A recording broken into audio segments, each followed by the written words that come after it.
मेरा नाम मेघा है। मैं एक छोटे से शहर की रहने वाली थी। बहुत भोली भाली और सीधी सादी लड़की थी। मेरी शादी एक ऐसे इंसान के साथ होने जा रही थी जो देखने में बहुत ही अच्छा था।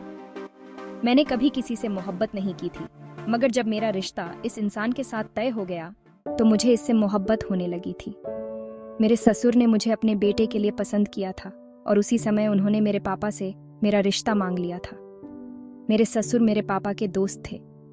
उन्होंने मुझे जब शादी में देखा तो उन्होंने मेरे पापा से कहा था कि मैं तुम्हारी बेटी को अपने घर की बहू बनाना चाहता हूँ। लेकिन उसके 2 महीने के बाद ही मेरे पापा की अचानक से मौत हो गई थी और मरते समय मेरे पापा ने मेरे ससुर से कहा था कि तुम्हें मेरी बेटी का बहुत ख्याल रखना है।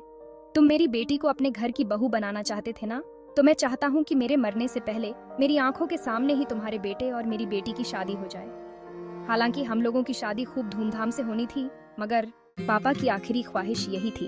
उसको पूरी करने के लिए जल्द ही हमारी शादी कर दी गई थी और फिर अपनी इकलौती बेटी की शादी होते हुए देखने के कुछ दिनों बाद ही मेरे पापा इस दुनिया से चले गए। अब सिर्फ मेरी मम्मी अकेली रह गई थी। हम मिडिल क्लास लोग थे, जबकि मेरी शादी एक अमीर परिवार में हुई थी।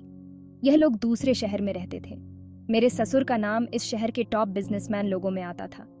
मेरे ससुर को मेरे संस्कार अच्छे लगे थे।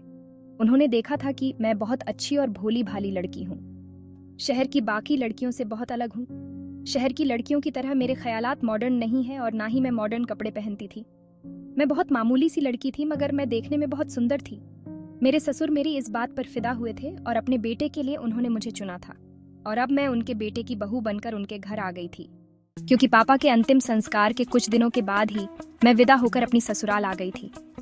जब तक मेरे पापा बीमार रहे थे तब तक मैंने उनकी सेवा की थी, मगर एक बात बड़ी ही अजीब थी। जब मेरे पापा जिंदा थे तो उसके 1 हफ्ते बाद इस दुनिया को छोड़कर चले गए थे। जब तक मैं विदा नहीं हुई थी, लेकिन मेरी शादी अभिराज के साथ हो चुकी थी।